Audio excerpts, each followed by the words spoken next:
Pastinya luar biasa, amin. Kita percaya kita semua dalam perlindungan Tuhan yang luar biasa. Siap beribadah hari ini ibu-ibu? Ya siap boleh lambaikan tangannya. Haleluya. Kita semua di sini juga siap ya. Sebelum kita mulai ibadah kita hari ini, mari kita bersatu dalam doa. Kami naikkan pujian syukur kami kepadamu ya Tuhan. Sebab besar kebaikan Tuhan, kemurahan Tuhan atas hidup kami. Terbukti saat ini kami masih diberikan kesempatan untuk kami boleh bersekutu, memuji, menyembah nama Tuhan. Kami rindu supaya lewat ibadah ini bukan hanya kami saja yang diberkati, tetapi Tuhan juga diberkati. Terpujilah namamu Tuhan, kami tahu Engkau sudah hadir di tengah-tengah kami. Di dalam nama Yesus kami buka ibadah ini. Mari sama-sama katakan, amin. Haleluya, haleluya. Yang percaya langkahnya terus disertai oleh Tuhan, boleh lambaikan tangannya. Baik, mari kita memuji Tuhan hari ini dengan sungguh-sungguh, dengan semangat. Haleluya. Mari bertepuk tangan untuk Tuhan kita. Sebab hanya bersamamu Tuhan, kami cakap melakukan segala perkara. Haleluya.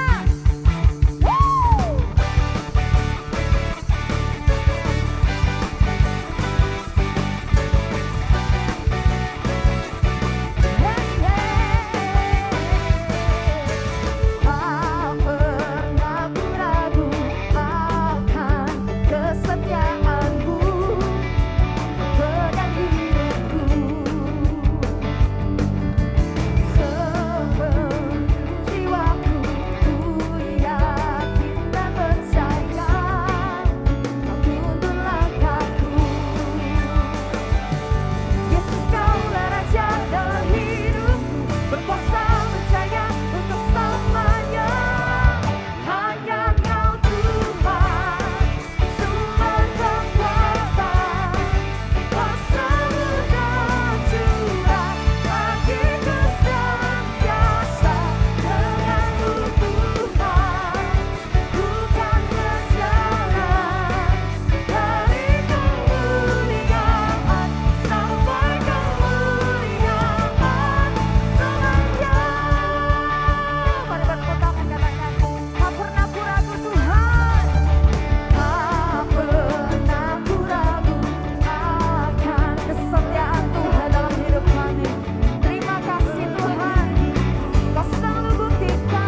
kasih Tuhan Yesus.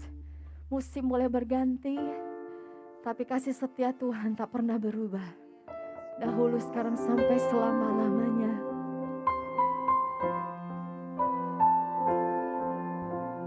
Bahkan selai rambut kami jatuh, itu semua dalam sepengetahuannya Tuhan, seizinnya Tuhan. Begitu berharganya kami di mata-Mu Tuhan Yesus. Terima kasih Tuhan.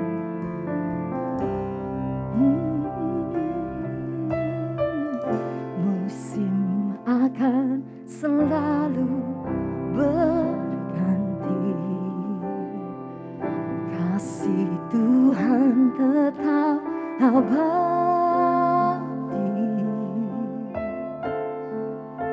tak akan berubah sampai selamanya.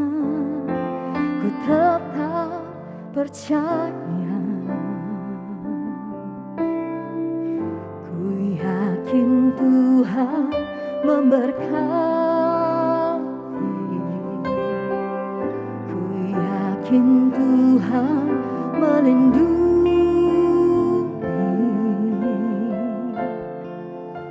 Burung di udara Tuhan pelihara karena kasih-Nya. Tuhan selalu menolongku, selalu menjagaku, sehelai di rambutku tak akan terjatuh tanpa seizin-Mu. Tuhan selalu menolongku, selalu menjagaku. Dia mengenyangkanku dan peliharaku seumur. Mari berikan tepuk tangan bagi Tuhan, bagi Bapa kita yang baik. Terima kasih Tuhan. Oh, mari sama-sama katakan, musim akan selalu berganti, kasih Tuhan tetap abadi, tak akan berubah, tak akan berubah sampai selamanya. Ku tetap percaya, katakan ku yakin, yakin Tuhan memberkati dan melindungiku. Ku yakin Tuhan melindungi. Oh, burung di udara Tuhan pelihara karena kasih-Nya. Selalu menolongku,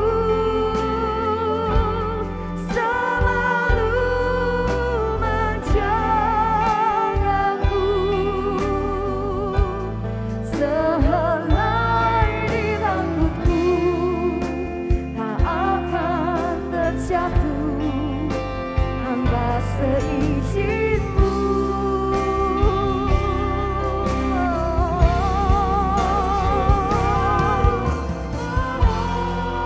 Dia memegang tanganku,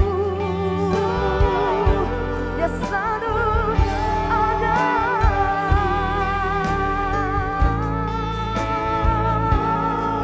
Terima kasih Tuhan dan peliharaku seumur. Mari naikkan pujian ini sebagai bukti imanmu kepada Tuhan. Katakan, Tuhan, Engkau selalu menolongku. Tuhan, Engkau selalu ada bagiku.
Mari yang percaya katakan amin. Amin, amin. Berikan tepuk tangan sorak-sorai bagi Dia. Haleluya, haleluya, haleluya. Mari sekali lagi katakan haleluya, haleluya. Terpujilah nama-Mu Tuhan. Kami siapkan hati kami untuk menerima firman-Mu. Haleluya, haleluya. Selamat berjumpa kembali Women in Christ. Kita bersyukur hari ini kita diizinkan Tuhan untuk merenungkan sebagian firman Tuhan. Mari kita berdoa terlebih dulu. Ya Tuhan, saat ini kami datang dengan segala kerendahan hati kami, memohon belas kasihan Tuhan, memohon rahmat Tuhan, untuk kami boleh kembali belajar dan diajar oleh kebenaran firman Tuhan. Ajar kami Tuhan di dalam hidup kami ini cuma satu tujuan, untuk menyenangkan dan memperkenankan hati Tuhan. Untuk memuliakan Tuhan. Untuk kami boleh serupa dengan gambaran anak-Mu. Oleh karena itu Tuhan, segala sesuatu mendatangkan kebaikan bagi orang yang mengasihi Engkau dan yang terpanggil sesuai dengan rencana-Mu. Biarlah kami adalah orang-orang yang Tuhan pilih dan Tuhan panggil untuk melakukan pekerjaan Tuhan yang Tuhan sudah persiapkan sebelumnya. Terima kasih Tuhan, tolong hamba yang dengan segala keterbatasannya, kiranya Tuhan memakai dia. Tuhan berkenan untuk dia dijadikan saluran berkat, supaya boleh memberkati banyak orang. Terima kasih Tuhan, kuasai waktu ini. Bekerjalah dengan leluasa di antara kami. Terpujilah nama-Mu Tuhan. Dalam nama Tuhan Yesus kami berdoa, kami memohon. Amin. Hari ini tema yang akan saya bawakan adalah luka yang belum kering. Saya akan membacakan sebuah ayat dari Yesaya pasal 53 ayat yang kelima. Tetapi dia tertikam oleh karena pemberontakan kita. Dia diremukkan oleh karena kejahatan kita. Ganjaran yang mendatangkan keselamatan bagi kita ditimpakan kepadanya, dan oleh bilur-bilurnya kita menjadi sembuh. Demikian firman Tuhan. Saudara, siapa di antara kita yang belum pernah terluka? Pasti pernah. Kalau kita terluka pasti sakit, bukan? Kalau sakit, kita ingin cepat-cepat sembuh. Maka kita segera mencari obat atau kita berobat. Apapun caranya, bagaimana kita menghentikan rasa sakit itu. Itu kalau luka fisik. Bagaimana dengan luka hati? Seringkali ketika kita terluka di hati kita bukan menyelesaikannya atau menyembuhkannya, tetapi apa yang terjadi, kita korek-korek terus luka itu. Sehingga terus-menerus berdarah, tidak pernah kering. Dan kalau luka hati itu menyebabkan sakit hati itu jika terus-menerus dipelihara akan menjadi dendam. Dendam yang ditumpuk terus-menerus akan menjadi kepahitan. Dan orang yang pahit hidupnya, pahit hatinya. Jadi pahit hati itu yang keluar juga kata-katanya pahit. Saudara pernah ketemu orang sulit dan biasanya rumit serta berbelit-belit. Dan orang yang seperti itu pasti enggan kita temui. Karena apa? Karena orang seperti itu mudah tersinggung, gampang marah, defensif, selalu berpikiran negatif. Lelah kita hidup dengan orang seperti itu, atau kita di samping dia. Karena dari ucapan-ucapan mulutnya, semua hal-hal yang bersifat negatif. Saudara, kalau orang seperti itu, dia saja bermasalah dengan orang lain, pastinya lah dia bermasalah dengan dirinya. Ketika dia bermasalah dengan dirinya, kita bisa pastikan dia bermasalah dengan Tuhan. bagaimana hubungan dengan Tuhan belum beres. Hubungan dengan dirinya juga pasti tidak beres. Dan akibatnya hubungannya dengan orang lain juga tidak beres. Kalau hubungan dengan Tuhan beres, kita akan merasa dikasihi. Kita akan memiliki damai. Damainya Tuhan melingkupi kita. Nah, kalau kita memiliki damai, maka kita juga akan berdamai dengan orang lain. Orang lain buat kesalahan, kita bisa menerima. Kita bisa memaklumi. Karena kita sendiri melihat diri kita juga bisa begitu. Jadi ketika ini masalah relasi kita yang rusak dengan Tuhan mengakibatkan relasi kita rusak dengan diri kita dan mengakibatkan relasi kita rusak dengan orang lain. Mari kita mengingat-ingat di Kejadian pasal 3. Apa yang terjadi ketika manusia jatuh ke dalam dosa? Lalu Tuhan menegur manusia ini. Dikatakan, apakah engkau makan dari buah pohon yang kularang engkau makan itu? Harusnya manusia itu menjawab, ya, aku baru saja memakannya. Tapi apa yang dikatakan oleh manusia Adam itu? Dia katakan, perempuan yang engkau tempatkan di sisiku, dialah yang memberi dari buah pohon itu kepadaku, maka aku makan. Ibu-ibu, Anda bisa melihat, alih-alih manusia berdosa itu mengakui kesalahannya, tapi yang ada dia menyalahkan lebih dulu. Dia menuduh, dia menuding. Siapa yang pertama disalahkan? Tuhan. Tuhan disalahkan, perempuan yang engkau tempatkan di sisiku. Berarti yang salah engkau. Karena engkau salah menempatkan perempuan. Coba perempuan yang engkau tempatkan yang baik-baik. Lalu yang disalahkan pula perempuan itu. Dan perempuan itulah yang memberi buah dari pohon ini. Sehingga aku memakannya. Saudara, bukankah itu yang terjadi di dalam kehidupan kita? Kita sering kali melihat orang salah, dia menuding orang lain, menyalahkan orang lain. Saya baru-baru ini ketemu dengan sepasang suami istri, di mana suami ini jatuh ke dalam dosa perselingkuhan. Dan apa yang dikatakan oleh suami ini? Saya begini, pasti ada sebabnya, Bu. Kenapa saya bisa begini? Artinya dia berselingkuh, ada sebab. Dan sebabnya dia tuding istrinya. Karena istri saya yang sibuk dengan anak-anak. Dia lupa kalau punya suami. Dia tidak memperhatikan saya. Lalu dia mengatakan, ya karena ada perempuan yang menggoda saya. Di tengah-tengah kesepian saya, ada perempuan yang datang. Laki-laki mana? Atau dikatakan, kucing mana yang tidak mau ikan asin? Saudara, dalih atau alasan di balik ini, saudara, sebetulnya apa?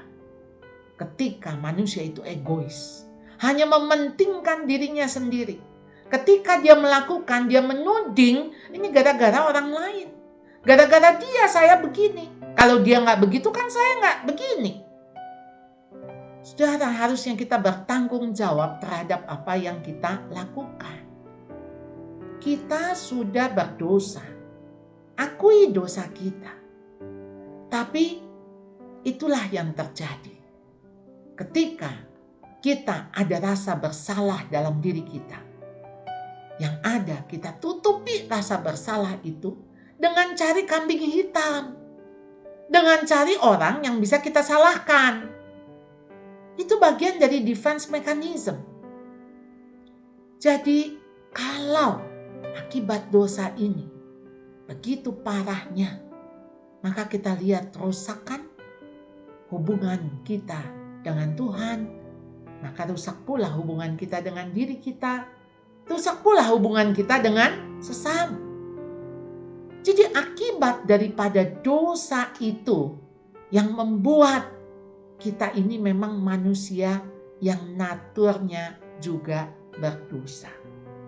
Saya akan membacakan sebuah ayat dari Roma pasal 7 ayat 19 sampai ayat yang ke-20.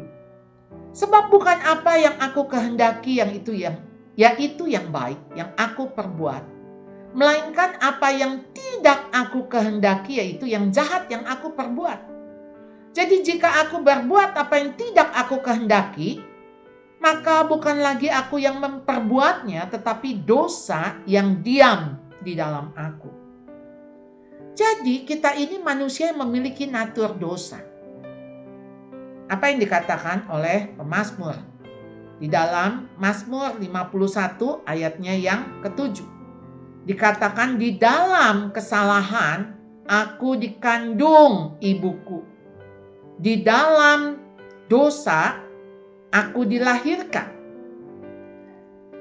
Sesungguhnya dalam kesalahan aku diperanakan. Dalam dosa aku dikandung ibuku. Mazmur 51 ayat yang ke-7. Jadi kalau kita manusia yang dari lahir saja sudah berdosa. Anda dengan anak Anda. Anak gak usah diajarin bohong, bisa bohong. Gak usah diajarin mencuri, bisa mencuri. Gak usah diajarkan untuk mukul, bisa mukul. Untuk jahat gak usah diajarkan. Tapi untuk baik harus diajarkan. Jadi anak kalau nggak dididik, tambah lama tambah rusak. Karena naturnya udah jahat. Akarnya sudah jelek. Jadi kenapa harus dipupuk, harus dipelihara, harus diintervensi, nggak boleh dibiarkan. Jadi kita melihat ketika naturnya dosa, gampang sekali berbuat dosa. Dikatakan sesungguhnya dalam kesalahan aku diperanakan. Saudara, roh penurut namun daging lemah. Apa yang kita lakukan? Kita punya kecenderungan untuk jahat. Kalau kita dijahatin, kita mau balas dengan jahat. Pernah dengar orang ngomong begini, kalau dia jahatin saya bisa jahatin 2 kali lipat. Kalau dia baik sama saya juga bisa baiknya 2 kali lipat. Saudara, ngeri nggak dengan orang seperti ini? Kalau ada orang jahat, dia bisa jahatnya 2 kali. Tapi kalau orang baik, dia baiknya 2 kali. Menurut dia itu orangnya baik. Ya enggak lah. Wong kalau dia orang baik aja, bagi dia merasa saya bisa lebih baik dari kamu. Itulah kesombongan. Ngeri sekali dengan orang sombong. Karena dia gak merasa dirinya jahat. Dia gak sadar. Dengan dia mengatakan, kalau orang jahatin saya, bisa 2 kali saya lebih jahat. Ya ampun, jahat banget kan? Kejam sekali. Dan dia mengatakan kalau orang baik sama saya juga bisa 2 kali lebih baik dari dia. Nah, tujuan dia baik untuk apa? Untuk mengatakan saya ini orang baik. Siapa yang baik kalau dia justru bisa melakukan pembalasan 2 kali lipat? Saudara, manusia sombong, tinggi hati. Dan Tuhan membenci orang yang congkak. Tuhan mengasihani orang yang rendah hati. Ingat, iblis itu seperti singa yang mengaum-ngaum. Dia berkeliling. Dia siap menerkam, menelan siapa saja yang lengah, yang lemah. Oleh karena itu, kita tidak bisa apa-apa di luar Tuhan. Kita mesti bergantung sama Tuhan. Jadi, marilah ketika kita terluka, kita sadar kita manusia lemah. Kita cepat-cepat minta ampun sama Tuhan. Ketika kita tersinggung dan sakit hati, itu karena juga kelemahan kita. Banyak orang kok, dia udah dikatain, dia dihina, diomongin, digosipin. Nggak menjadi masalah tuh buat dia. Ada orang yang gampang sekali memaafkan. Bagi dia ketika orang salah, oh iya, nggak apa-apa, saya mengerti. Ya, kenapa orang bisa salah? Karena namanya juga orang, nggak ada yang sempurna. Kok bisa ya ada orang seperti malaikat? Itu anugerah. Dan kita harus minta anugerah itu sama Tuhan. Kita minta Tuhan, berikan belas kasihan Tuhan. Supaya saya memiliki belas kasihan itu juga kepada orang lain. Berikan grace and mercy-nya Tuhan. Supaya grace and mercy ini saya bisa berikan juga kepada orang lain.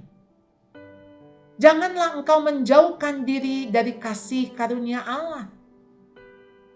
Jangan sampai timbul akar pahit yang merusuhkan, yang membuat kerusuhan, dan yang mencemarkan banyak orang. Kalau kita jauh dari kasih karunia Allah, maka yang tumbuh apa? Akar pahit. Karena kasih karunia, grace itu diberikan oleh Tuhan. Untuk kita sadar, memang kita perlu kasih karunia itu. Karena kalau kita punya grace-nya itu, apa yang gak layak kita terima, kita dapat. Maka kita juga akan memberikan apa yang tidak layak itu juga kepada orang yang kita anggap gak layak dia terima. Karena kita juga menerima apa yang bagi kita sebetulnya gak layak untuk kita dapatkan. Jadi saudara, ayo kita mendekat kepada Tuhan supaya kasih karunia itu ada. Kita memperolehnya sehingga kita bisa menang atas dosa. Ketika Kristus hidup di dalam diri kita, bukan lagi kita yang hidup. Yang lama sudah berlalu, yang baru sudah datang. Kita bisa menang atas dosa. Kita bisa mengatakan no terhadap dosa.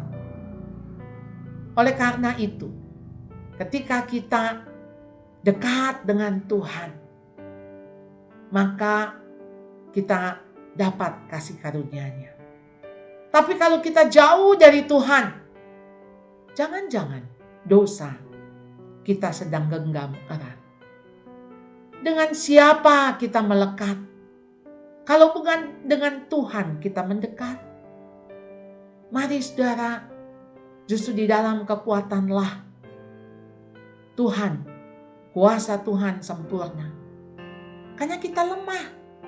Kita yang lemah harus datang kepada Tuhan yang kuat.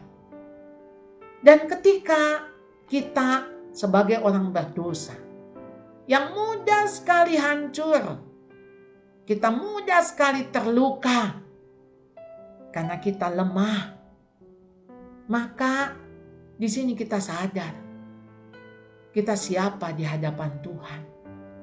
Kita orang-orang berdosa yang butuh belas kasihan Tuhan. Sebelum kita mengampuni orang lain, mari kita datang untuk minta ampun terlebih dulu. Ketika kita minta ampun sama Tuhan, sebetulnya kita sedang menerima pengampunan Tuhan atas diri kita. Tadi saya sudah sebutkan, kenapa orang yang merasa bersalah, dia akan menyalahkan orang lain, akan mencari kambing hitam. Tapi ketika orang itu sudah didamaikan oleh Allah, didamaikan dengan Allah, dia berdamai dengan dirinya, maka dia yang sudah menerima pengampunan itu, dia akan mampu mengampuni orang lain. Kiranya kuasa untuk mengampuni itu kita peroleh dari Tuhan. Ingat dengan perumpamaan orang yang berhutang 10.000 talenta kepada raja. Dia dibebaskan. Tapi apa yang terjadi? Dia mencekik temannya yang berhutang 100 dinar. Jadi ketika dia mencekik teman yang 100 dinar, berarti dia lupa kalau 100 dinar itu yang dia pinjamkan, itu masuk di dalam 10.000 talenta yang dia pinjam kepada raja. Dan harusnya kalau 10.000 talenta lunas, 100 dinar itu ikut lunas. Dia lupa diri. Dia tidak tahu diri. Jadi kalau kita tidak bisa mengampuni orang-orang yang sudah bersalah kepada kita, sebetulnya kita adalah orang-orang yang tidak tahu diri di hadapan Tuhan. Kita lupa bahwa dosa kita yang begitu besar, yang begitu banyak, Tuhan sudah ampuni. Berapa besar dosa orang-orang yang menyakiti kita dibandingkan dosa kita kepada Tuhan? Mari kita datang kepada Tuhan dengan mengatakan, Tuhan, ampunilah hamba, karena hamba orang berdosa. Ingat perumpamaan pemungut cukai dengan orang Farisi. Apa yang menjadi doa orang Farisi? Dia mengatakan apa-apa yang sudah dilakukannya. Aku sudah berpuasa, aku sudah memberikan persepuluhan, aku ini orang baik, aku ini. Dia menepuk dadanya. Bagaimana dengan pemungut cukai? Dia sadar, dia tahu diri dia siapa di hadapan Tuhan. Dia hanyalah orang berdosa. Ya Tuhan, ampunilah aku karena aku orang berdosa. Jadi ketika dia sadar siapa dirinya di hadapan Allah, maka orang ini yang Tuhan katakan siapa yang dibenarkan? Orang yang mengakui kesalahannya. Orang yang mengakui dosanya. Ketimbang orang yang tidak kenal dirinya. Tidak tahu dirinya di hadapan Allah itu siapa. Mari ketika kita mengampuni. Itu adalah sebuah proses pembentukan Tuhan dalam diri kita. Kita dibentuk karakter kita.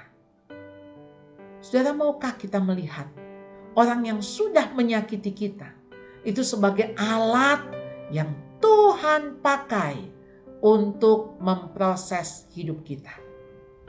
Menjadi serupa dengan dia. Segala sesuatu turut bekerja untuk mendatangkan kebaikan bagi mereka yang mengasihi dia. Dan yang terpanggil sesuai dengan rencananya.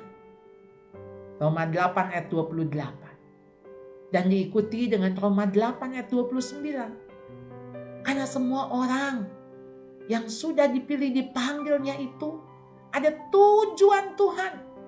Tujuan Tuhan untuk apa? Supaya kita menjadi serupa dengan gambaran anaknya. Bukankah di dalam hidup kita, segala pengalaman kita, Tuhan izinkan itu terjadi. Tidak ada yang kebetulan. Saya lahir di dalam keluarga yang kurang harmonis. Papa saya datang dari daratan Tiongkok, ibu saya pendidikan Belanda. Ketika mereka membangun sebuah keluarga, perbedaan itu begitu jauh, sering kali salah paham. Miskomunikasi sering terjadi. Pertengkaran demi pertengkaran acap kali terjadi. Tapi apa yang saya alami itu berguna untuk pelayanan saya sekarang. Saya jadi memiliki hati bagi keluarga yang dysfunctional. Keluarga yang tidak berfungsi. Keluarga yang mengakibatkan kepahitan demi kepahitan bagi anak-anaknya. Dan saya pernah ada di situ. Dan itulah yang membuat saya lebih sensitif. Ketika saya melihat yang menjadi korban adalah anak-anak dari keegoisan orang tuanya. Jadi marilah kita memutus mata rantai dari dosa itu. Tadi sudah saya katakan, bahwa apa yang menjadi luka hati kita itu membuat kita sakit hati. Sakit hati membuat dendam dan dendam menjadi pahit. Dan kepahitan itu yang membelenggu kita. Kepahitan akan masa lalu itu bagaikan sebuah rantai di kaki kita dengan bola besi yang besar, yang membuat kita tidak mampu berjalan apalagi berlari. Apakah kita mau dibelenggu oleh masa lalu yang membuat kita tidak lagi bisa berjalan menatap ke masa depan? Kita terus-menerus melihat masa lalu kita, luka kita, dan kita mengasihani diri. Ingat, ibu-ibu, self-pity membuat kita self-centered. Kita terus-menerus melihat diri kita.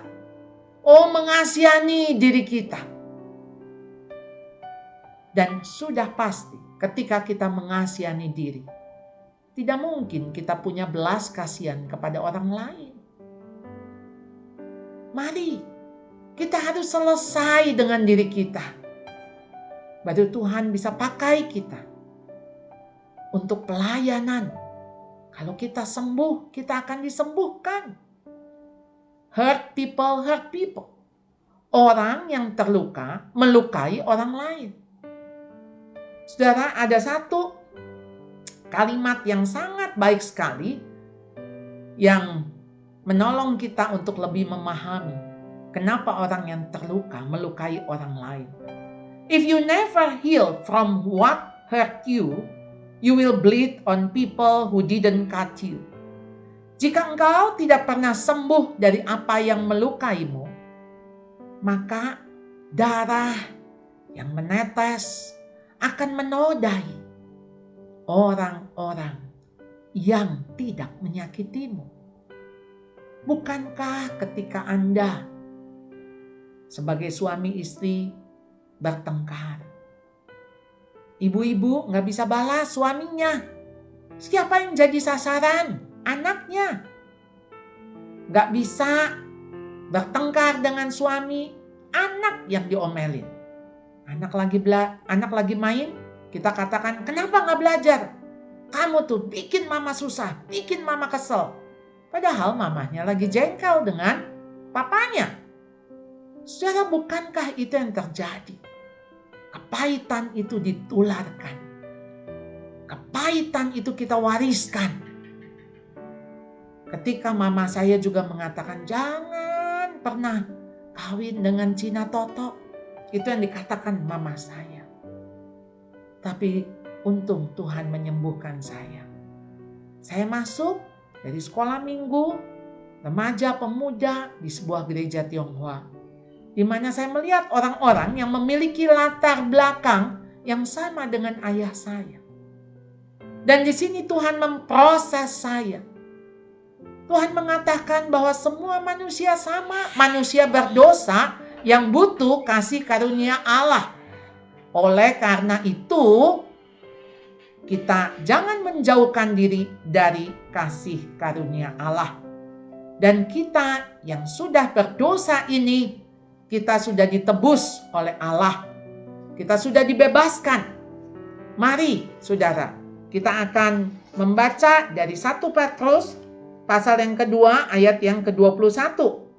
Sebab untuk itulah kamu dipanggil, karena Kristus pun telah menderita untuk kamu dan telah meninggalkan teladan bagimu, supaya kamu mengikuti jejaknya. Ia tidak berbuat dosa dan tipu tidak ada dalam mulutnya. Ketika ia dicaci maki, ia tidak membalas dengan mencaci maki. Ketika ia menderita, ia tidak mengancam, tetapi ia menyerahkannya kepada Dia yang menghakimi dengan adil. Ia sendiri telah memikul dosa kita di dalam tubuhnya di kayu salib, supaya kita yang telah mati terhadap dosa hidup untuk kebenaran. Oleh bilur-bilurnya kamu telah sembuh. Saudara, ia sendiri telah memikul dosa kita. Ia terluka karena luka-luka yang kita alami. Ia terluka karena juga menanggung dosa-dosa kita, di mana kita melukai sesama, melukai Tuhan. Dan marilah kita yang telah mati terhadap dosa, kita hidup untuk kebenaran. Oleh bilur-bilurnya kamu telah sembuh. Kita membawa luka-luka kita ke bawah kayu salib Tuhan, supaya kita tahu sudah selesai di kayu salib. Dan Tuhan mengatakan, ampunilah mereka, karena mereka tidak tahu apa yang mereka perbuat. Mari kita tidak mau hidup dari luka-luka masa lalu, karena kita hidup dari pengampunan Tuhan, kesembuhan yang dari Tuhan, dan kita hidup di dalam kemenangan atas dosa. Mari kita berdoa. Terima kasih Tuhan untuk karya salib Tuhan. Beberapa minggu lagi kami akan mengenang Jumat Agung, di mana Kristus tergantung di kayu salib untuk menebus dosa-dosa kami. Ampuni kami Tuhan, orang yang sesungguhnya tidak layak menerima pengampunan dari Tuhan. Tapi Tuhan sudah lakukan itu karena Tuhan mengasihi kami. Biarlah kami sadar, kami orang yang dikasihi Tuhan, yang sudah menerima anugerah yang tidak pantas kami terima. Untuk itulah kami juga mengasihi orang yang ada di sekitar kami dan memberikan anugerah pengampunan itu juga kepada mereka yang sudah melukai kami. Biarlah kami boleh lepas bebas dari belenggu masa lalu, belenggu dosa kami, belenggu sakit hati, belenggu luka-luka masa lalu kami. Biarlah Tuhan yang menolong kami. Kiranya Tuhan boleh memberikan kami hidup di dalam kebenaran yang sudah memerdekakan kami. Terima kasih Tuhan untuk anugerah-Mu ini. Hanya dalam nama Tuhan Yesus kami berdoa, kami memohon. Amin. Baik, ibu-ibu, kita akan berikan persembahan kita lewat ibadah kita hari ini. Mari siapkan persembahanmu, dan sebelum kita memberi, mari kita bersatu dalam doa. Terima kasih Tuhan yang terus memberkati kami. Terima kasih Tuhan yang terus memberikan segala yang terbaik dalam kehidupan kami dan keluarga kami. Saat ini Tuhan, kami rindu membawa persembahan kami ke rumah Tuhan, biar sungguh-sungguh persembahan yang kami berikan ini boleh memberkati pekerjaan Tuhan.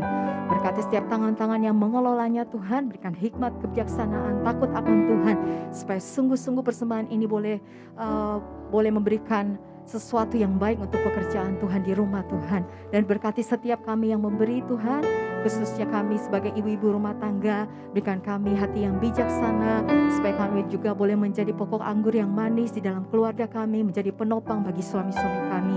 Terima kasih Tuhan Yesus, inilah menjadi doa kami di dalam nama Yesus. Haleluya. Amin. Selamat memberi. Kita akan menyelesaikan ibadah kita. Mari kita akan pulang bersama dengan berkat Tuhan. Buka hatimu, angkat kedua tanganmu, dan terimalah berkat Tuhan. Di dalam nama Bapa dan Anak dan Roh Kudus, aku menyerahkan setiap wanita di tempat ini yang mendengarkan ibadah Women in Christ, Tuhan. Berkati mereka, lindungi mereka, kuatkan, teguhkan hati mereka semua. Dan biar damai sejahtera, kekuatan dan hikmat dari surga mengalir turun dalam kehidupan semua para wanita di tempat ini dan yang mendengarkan firman Tuhan ini. Sehingga ia menjadi penolong yang sepadan dan pada akhirnya ia, suaminya dan seluruh keluarganya damai sejahtera dan berbahagia. Mulai saat ini sampai selamanya. Yang percaya, yuk sama-sama kita berkata, amin. Tetap semangat, Tuhan memberkati para wanita di tempat ini berlimpah-limpah.